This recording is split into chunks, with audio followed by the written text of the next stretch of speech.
21-14 the final. Bills over the Miami Dolphins. They are AFC East champs for the fourth straight year. It happens courtesy of a 5-game win streak to close the season, and oftentimes it wasn't pretty. Vic Carucci back in Buffalo, Adam Benigni here at Hard Rock Stadium. Vic, resilience has defined this Bills team down the stretch. It certainly defined them in this football game against the Miami Dolphins. They did an awful lot to give this thing away in the first half, but played well in the second. This Buffalo team does not want to make anything easy for itself.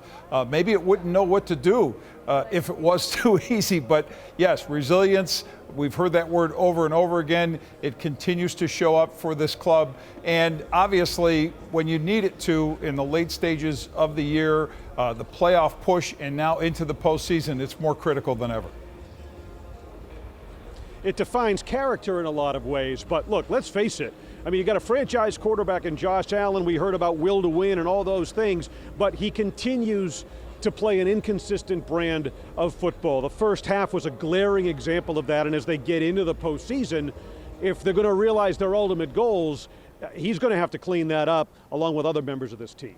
Yeah, Adam, it's troubling that he struggles as much as he does, and especially in the early going, and too many gifts for the opponent. That's not going to hold up, I don't think, through this postseason, as the competition will not only get better in quality the further you advance, but also just the level of play.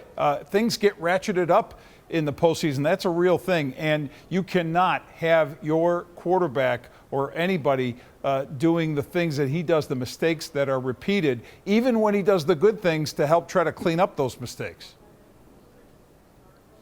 And obviously adversity is something that every team deals with. Injuries are, but the Bills dealing with really a rash of them coming out of this game. We hope to begin to get an update on Monday from head coach Sean McDermott. We'll know more on Wednesday with a matchup against the Pittsburgh Steelers at home Sunday 1 o'clock in the opening round of the playoffs coming up. Look, Buffalo an early 10 to 14 point favorite in this game, as they should be.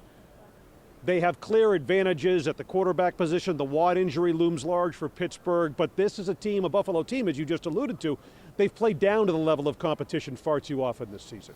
Yeah, I don't know if it's a question of, they just feel like, okay, this team isn't so good and you don't have to just give the optimum effort or what. I don't think it's that. I just think sometimes they can't get out of their own way. Against the Pittsburgh Steelers, yeah, this should be a game that they can win easily. That's Mason Rudolph at quarterback. He's been a third stringer for the Steelers, and I don't think he should be a starter now. They lose a lot with T.J. Watt's injury. So Buffalo, if it does the job that you would expect it to do, shouldn't have a big problem winning this game. 21-14 the final here in Miami. Full wrap, Sports Talk Live Buffalo Monday night at 7:30. For Vic Carucci in Buffalo, I'm Adam Benigni, Miami Gardens, Florida.